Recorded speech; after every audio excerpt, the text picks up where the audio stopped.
This is Storm Warden coming back at you today with another update. And today we're going to talk about Hurricane Francine, which has been intensifying overnight. Um, we do have some good news as far as intensity wise and some things that happened, but still, this is going to be a major impact storm to southeastern Louisiana, Mississippi, southern Mississippi, far southern Mississippi. It will be an extreme to major impact for those areas, as we will have some really gusty winds, some heavy rainfall, and we will have a pretty decent tornado threat. But that is more mesoscale factors that we will talk about today. So this is Hurricane Francine, and if you've been liking my weather content, please subscribe. I will come back at you with daily updates. I'm your storm warden, so I will have to keep you warned, and I will. So without further ado, though, we're going to get into this storm because Hurricane Francine is right on the doorstep of Louisiana, and you can see it churning out here in the Gulf of Mexico, and it has and it looks pretty intense. Right now, it is only a Category 1 hurricane. It may intensify to a Category 2, but what's happened is this tight, compact core that I was telling you guys about yesterday. Well, this core has remained pretty broad. And whenever you have that broad core, it's easier for a dryer to sneak in. And then on top of that, when you don't have a much, even when you do have a tight, compact core, you have wind shear to its north, which is also going to help tear apart this storm. So once this actually makes landfall, this thing is going to rapidly decay, and and we might have an increased tornado threat with this. So, but don't let your guard off down here in southeastern Louisiana. This will still be a major impact to you guys with widespread power outages, which should start this afternoon and continue through the night from strong gusty winds, flash flooding rains, and a tornado threat as well, particularly to the east of the track. So overall, guys, this storm will be a big deal. It will be a big deal. So don't let your guard down because this is only a Cat 1. This will still be a dangerous storm. It will still provide huge surges. So, and this could still get up to a Category 2 hurricane. So again, don't let your guard down. But wind shear is taking its toll on this. And then as you get that wind shear, what's going to happen is it's going to break away this core, and then you're going to get dry air to come in through that core. So that's what's going to happen with that. Now we're going to move into, I actually want to start off by showing you let's go with the half-SB model. So we're going to start off with the HFSB model. And, here is probably initializing too strong. I don't think this thing is down to a 965. But I want to show you this model because it gives us a great representation of that dry air that will come on the backside of the storm, creating a lopsided look. Which, when I say lopsided, basically what I mean by that is that all your heaviest precipitation, the strongest part of the storm is going to be to the north because you're going to have dry air on the backside of this system, which takes away all this moisture on the backside of the system, and it's going to rapidly decay this system and probably take away this core, and then it's probably going to drop to a tropical storm fairly fast and down to a depression, and then it'll just be recent memory. But as you go through time, here's that dry air. When I'm telling you, there's going to be a significant plume of dry air that hits this system, and then you have wind shear over top. This is all going to work to tear apart this system fairly quickly. But before it does so, you're going to have major impacts in Louisiana. We're going to get all into that with the shorter range guidance and models, but you're going to have some major impacts. I'm going to circle this area right up in here. You're going to have major impacts in this area regardless.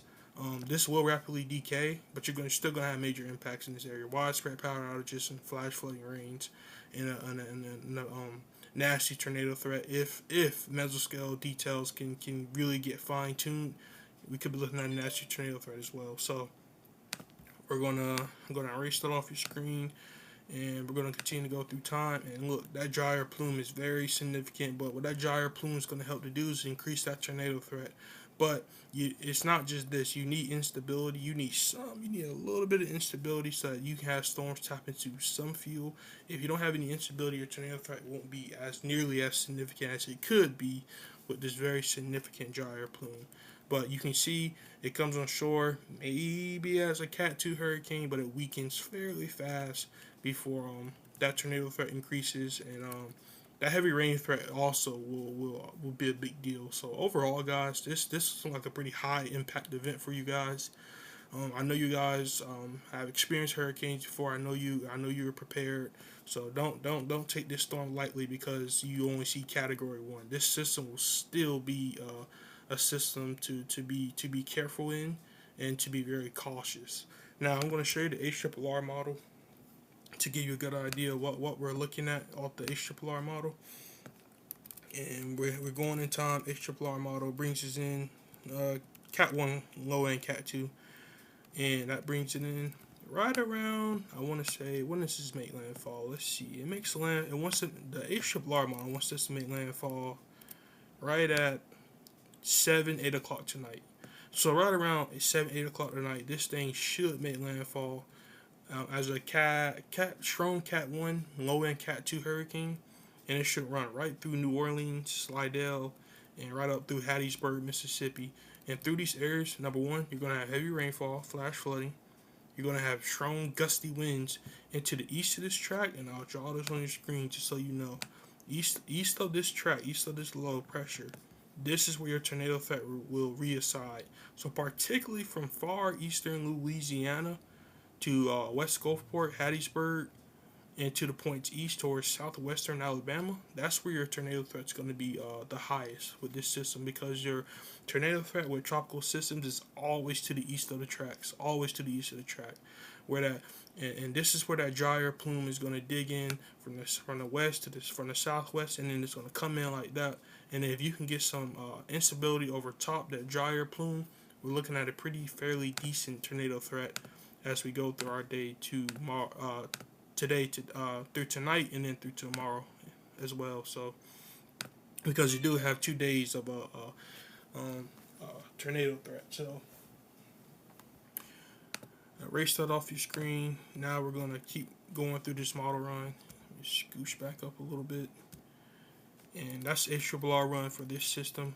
And generally, like, it has the same thoughts as me that this system will weaken fairly fast, because what's happening is that dry air plume will come in, and it will pretty much take away this storm's ability to hold on to its strength. So I didn't want to click on that. So here's your wind gust forecast off the HRRR model, because I know people are probably wondering, what's the winds looking like? Well, off the HRRR model, we're looking at really significant wind gusts. I mean, we're talking winds in excess of 60, 70 mile an hour. Now, granted, these aren't sustained, but these are gusts. So you probably have sustained winds in the 30 to 40 mile an hour range, but you probably have gusts. I mean, the HRRR shows, 95 mile an hour gusts just east to Houma, Louisiana, and just to the south of New Orleans. You have about 95 mile an hour gusts showing up in the HRRR. So, yeah. Gusty winds are going to be an issue all throughout southern Mississippi. So particularly from, and even HRRR, it wants to bring strong winds up through Jackson, Mississippi, Meridian, Mississippi, so West Gulfport. So overall, guys, and I don't, if this don't have a little sharp cutoff from that dry air slot. So I would say if you're along that Alexandria, Lake Charles area, you should be okay as far as missing the worst of this storm, because the worst of this storm be to your east towards Lafayette. So if you're from Lafayette, Baton Rouge, points east, you'll probably have the worst impacts in these areas. But with the most extreme major impacts probably being over Houma, New Orleans, and Slidell. Pretty much areas I highlighted yesterday. So if you're along that line from Lake Charles to Alexandria, points west, you should miss the highest impacts. So overall, guys, this storm is going to be nasty for areas of Lafayette, Baton Rouge, and basically this area that I circled earlier in the video. These are the areas that should experience the worst weather from this.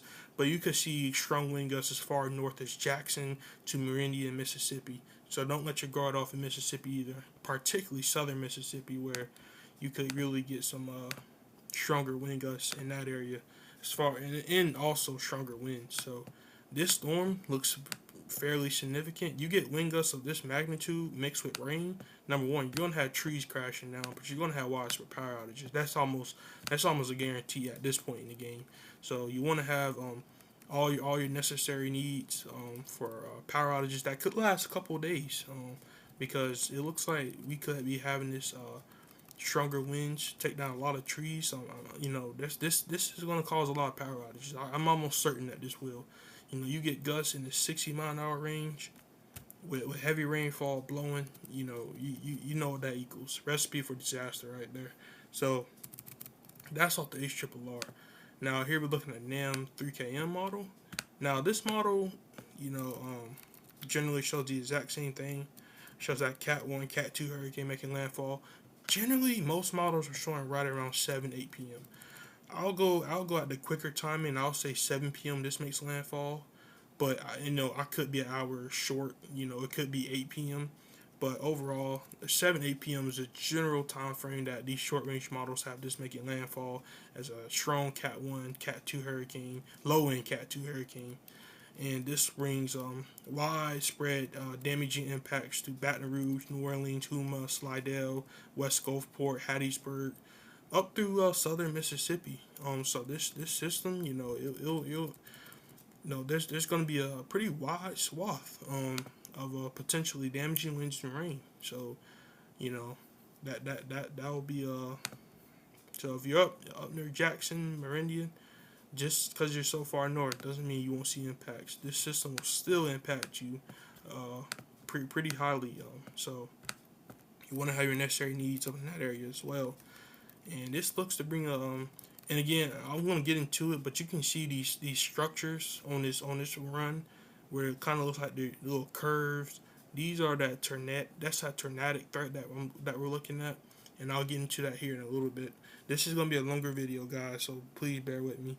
But looking at the NAM 3KM wind gust forecast, and we're going through time, and yeah, that's a really significant area of intense winds of about. Both models are showing 80 to 90 mile an hour gusts over New Orleans and over these eastern areas east of that track. So if you're in New Orleans, Slidell, Houma, Baton Rouge, you guys are really in a bad spot for this system. You could really see gusts getting up in that 80-mile-an-hour range. It might not be as high as what those models are forecasting, but I would say that it's not out of realm of possibility that you get an 80-mile-an-hour gust in these areas. This model is showing 93, so you get the point, guys. I mean, the winds are going to be intense. They're going to be very strong. This is like a pretty significant wind bag of an event, as well as very heavy rainfall. I don't want to underestimate that threat, but the wind gust threat certainly looks like the second top threat in this event. First being rain, second being wind, and third being a tornado threat. So overall, guys, you might see that as a Cat 1 hurricane, but this is still a significant threat of significant winds coming. These are disruptive winds, might I say. You get disruptive tags on some of these winds in severe thunderstorms. So you think about, you get this over 2 to 3 hour period, and now you're looking at some pretty major damage out of this. So overall, guys, if you're in these areas, you want to stay weather aware. Out of Houma, New Orleans, Slidell, Baton Rouge, Lafayette, West Gulfport. If I had to draw a more localized area on this map right here, I would say anywhere from Houma to New Orleans to Slidell will probably experience the worst impacts. I want to say West Gulfport as well, because you guys are like right there. So I'll probably include you guys in that as well. But you could have impacts extend as far west as Lafayette, maybe as far west as Lake Charles, albeit you guys will experience a lot less impacts than those to your east towards Lafayette, Baton Rouge, points east. And then you could see impacts as far north as Jackson, Mississippi to Meridian, Mississippi.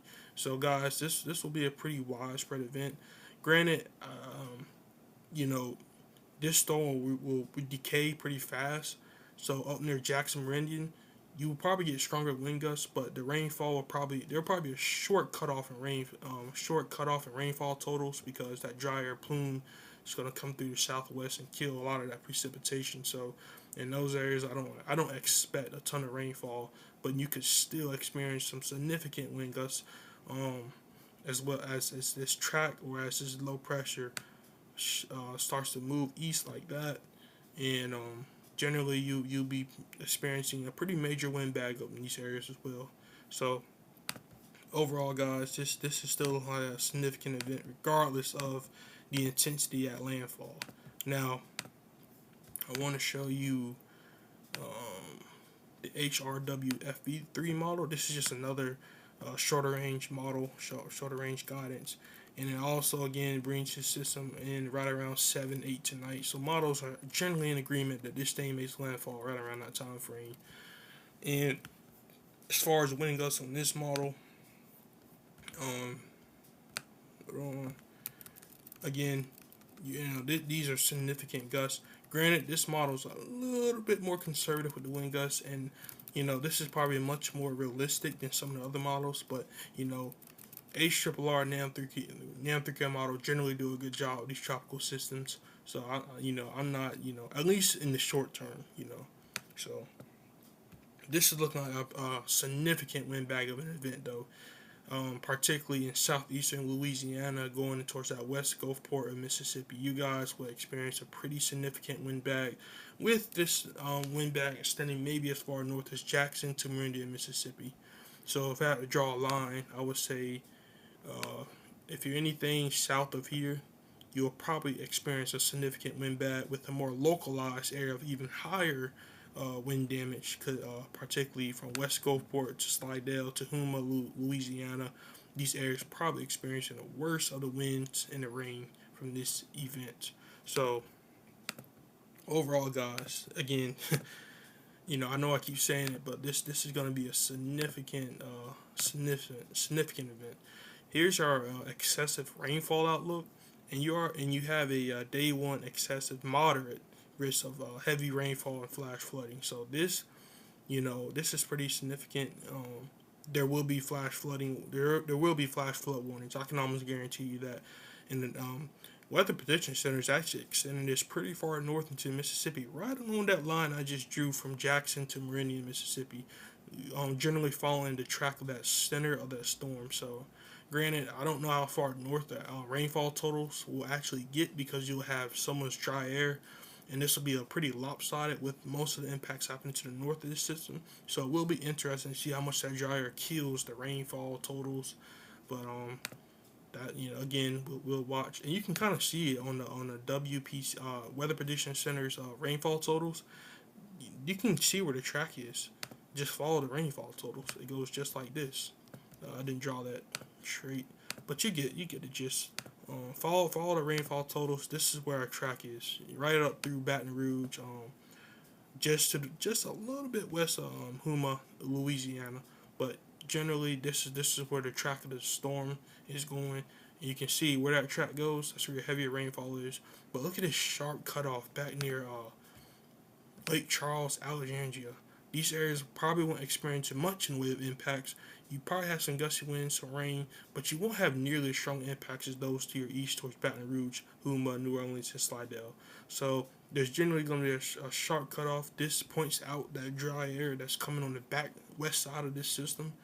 Therefore, in these areas, you won't experience the really high impact event like those to your east will. So generally speaking, if you're in Lake Charles or Alexandria, Louisiana, you're not in the clear, but you should miss most of the impacts. So, but still be weather aware in those areas for maybe some winds in the 30-mile-an-hour range, isolated 40 gusts. I want to take you back though to our tornado threat that I was talking about. So, our tornado threat.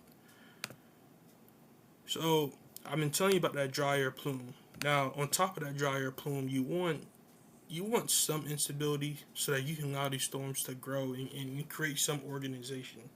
When you don't, with these tropical supercells, they don't take much instability. You get some instability in that 500 range, and you're generally doing pretty good.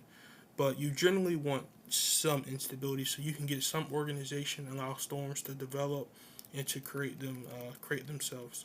Now, in this model, you don't have much instability. You just don't. Um, I mean, most of the instability is located at the immediate coast of Mississippi. You click on the sounding in this area, and that's a favorable holograph. Plenty of wind shear, uh, some pretty decent instability parameters for a tropical system as well. So this will probably lend to the threat of tornadoes, maybe even a strong tornado with that holograph shape. So if you can get instability to build in these areas, particularly from, I want to say, if I had to draw an area, particularly these areas right in here, if you can get some instability to build, then we could look at even more significant tornado threat, because obviously low level winds are quite strong. They're turning a lot from our tropical system, and so really what you want here is some stronger instability. And then we could have a nice significant tornado threat on Thursday, if we can get an instability really build and we can get those holograph shapes like that. We could be looking at a nasty tornado threat that day as well. So the tornado threat is more dependent upon how much instability we can get. This is more finer tuned details. I can go ahead and tell you though right now that the instability for at least this afternoon looks very modest at best. It doesn't look like there's a ton of instability, but it looks like where that instability does build, there's certainly the risk of a tornado or two. Looking at our tornado threat, looking at our slight risk threat, it expands generally from eastern Louisiana, far eastern Louisiana, to southeastern Mississippi to southwestern Alabama. So whatever you see this yellow at, that's where your tornado threat resides.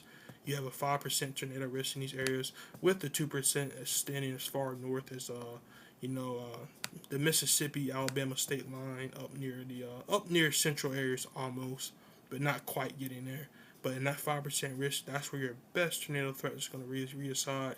But that depends a lot on instability, and if we can get instability, you see any little bit of sun in these areas, we could land a dangerous tornado threat with that. So,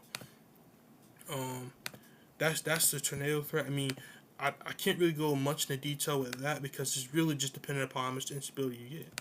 And I mean, I can take you back to it real quick, but if you see sun in that 5% area where I just showed you, well then you could be looking at a pretty significant tornado threat.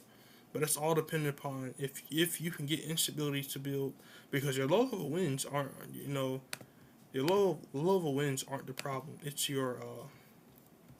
it is the instability. So if you get an instability to build in an area that is full of turning with height and strong low level winds, you're looking at a pretty nasty tornado threat in these areas. But again, that's all dependent upon this. How much of this can you get? I will say, with so much dry air coming in, probably cutting off some of those rainfall totals, I wouldn't be surprised if you can get this to extend a little bit further northwest and a little bit more into southeastern Louisiana. The models may be a little bit too modest, so we'll see about that. But with that significant dry air plume, I'm wondering if that will help actually draw in some more of this instability over top. But we'll see. Um, so overall, guys, if you're in, you know, Baton Rouge, Lafayette, Houma, New Orleans, Slidell, Hattiesburg, West Gulfport, you guys will probably experience the worst impacts from this system.